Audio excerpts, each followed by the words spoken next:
വിശുദ്ധ കുരിശിൻ്റെ അടയാളത്താൽ ഞങ്ങളുടെ ശത്രുക്കളിൽ നിന്ന് ഞങ്ങളെ രക്ഷിക്കണമേ. ഞങ്ങളുടെ തമ്പുരാനെ, പിതാവിൻ്റെയും പുത്രൻ്റെയും പരിശുദ്ധാത്മാവിൻ്റെയും നാമത്തിൽ ആമേൻ. പ്രഭാതത്തിൽ ഉണർന്ന് അവിടുത്തെ അന്വേഷിക്കുന്നവന് കൃപ ലഭിക്കും. പ്രഭാഷകൻ 32 അധ്യായം 14 തിരുവചനം. അനുഗ്രഹീതർ ആരെന്ന് വിവരിക്കുന്ന വേദഭാഗമാണ് സങ്കീർത്തന പുസ്തകം 1 അധ്യായം 1 മുതൽ 3 വരെയുള്ള തിരുവചനങ്ങൾ. ദുഷ്ടരുടെ ഉപദേശം സ്വീകരിക്കുകയോ പാപികളുടെ വഴിയിൽ വ്യാപരിക്കുകയോ പരിഹാസകരുടെ പീഠങ്ങളിൽ ഇരിക്കുകയോ ചെയ്യാത്തവൻ അനുഗ്രഹീതൻ. അവൻ്റെ ആനന്ദം കർത്താവിൻ്റെ നിയമത്തിലാണ്. രാവും പകലും അവൻ അതിനെക്കുറിച്ച് ധ്യാനിക്കുന്നു.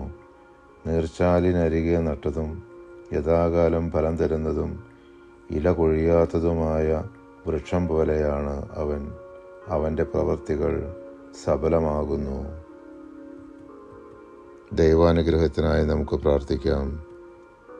ഞങ്ങളിൽ വസിക്കുന്ന ത്രിയേക ദൈവമേ, ഞങ്ങളുടെ സ്വാർത്ഥത, അഹങ്കാരം, വെറുപ്പ്, വിദ്വേഷം, അസൂയ, വൈരാഗ്യം, മുൻകോപം, ആസക്തികൾ, ദുശ്ചിന്തകൾ, നിരാശ, അപഹർഷതാബോധം, മറ്റുള്ളവരെ വിധിക്കുന്ന പ്രവണത, മറ്റുള്ളവരോട് ക്ഷമിക്കുവാൻ സാധിക്കാത്ത അവസ്ഥ, പ്രാർത്ഥനയിലുള്ള ശുഷ്കാന്തിക്കുറവ്, തഴക്കദോഷങ്ങൾ തുടങ്ങി ഞങ്ങളുടെ എല്ലാ ബലഹീനതകളെയും ഞങ്ങൾ അവിടുത്തെ തിരുസന്നിധിയിൽ സമർപ്പിക്കുന്നു.